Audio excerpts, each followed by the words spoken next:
Begitu dahsyatnya wudu itu. Jangankan kita sudah menyelesaikan wudu, baru mau wudu, separuh dari masalah sudah selesai. Halo, ini udah agak malam nih, fungsinya agak begini lagi deh. Tapi buat mereka yang gak beriman, gak yakin, apa hubungannya? Hah? Orang lagi berantem sama suami, masa disuruh wudu?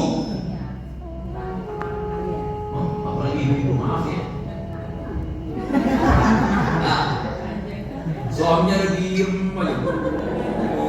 Suami satu patah dua ada bayar. Halo, Bu, saya ingatkan itu ya, bapak-bapak ya. Kalau ada yang punya masalah, ngapain? Serius nih? Masalah apa aja? Pertama apa yang dilakukan? Apa yang terjadi? Ya, pengen lanjutan ini ya kisahnya. Lihat, ketika kita berwudu, berarti kita sedang membangun interaksi dengan Allah. Karena begitu. Tapi kalau kita datang sama teman, interaksi kita sama makhluk, itu berbeda, Pak. Jalurnya beda. Kalau kita sampai dengan jalurnya Allah, itu solusinya Allah yang menghadirkan. Tidak ada yang mustahil dan tidak ada yang tidak mungkin. Kalau kata Allah, kun, maka jadi. Apa yang terjadi? Ujian, saya diusir karena masalahnya apa?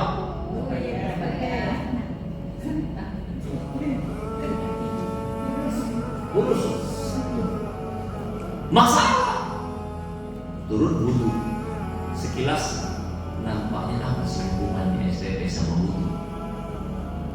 Tapi ketika saya lakukan itu di hadapan saya berdoa Allah yang akan menyelesaikan masalah saya. Masya Allah, tabarakallah. Apa yang salah wudu? Saya kemudian masuk ke rumahnya Allah.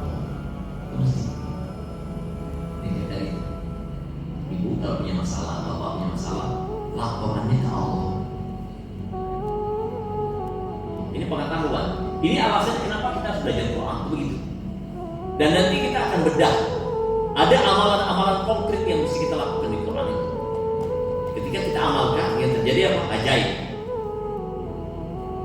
Awalnya diusir dari kontrakan, dari rumah, hari ini menjadi miliuner.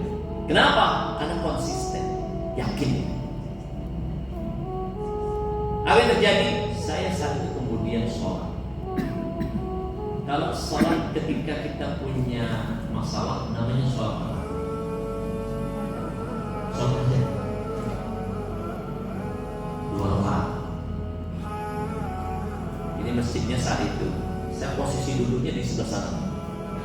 Posisi seperti ini, tapi ini tembok yang pakai marmer apa pakai apa gitu ya.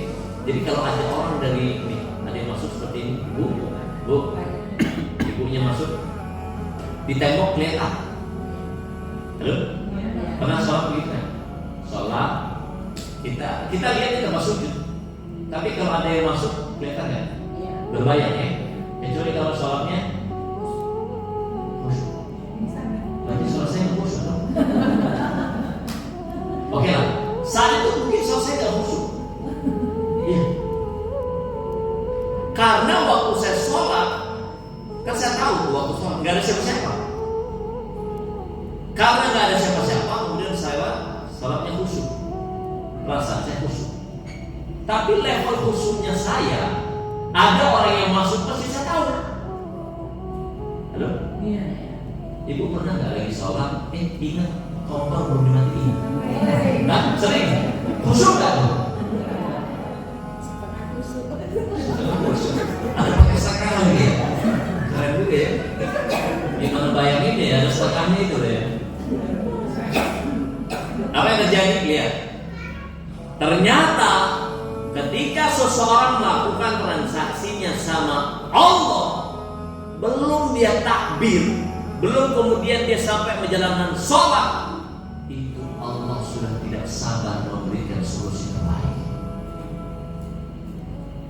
dan semuanya beres dengan cara gampang. Bagaimana caranya? Setelah pariwara berikutnya. Lanjut ya. Ya. Ketika saya sholat, ternyata yang tadi tidak ada siapa-siapa, qadarullah ya, itu qadarullah Allah yang ngatur.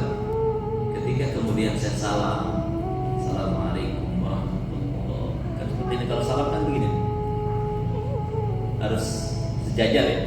Assalamualaikum warahmatullahi wabarakatuh. Ini waktu begini, tuh orangnya, ada orang ternyata di belakang, persis di belakang saya.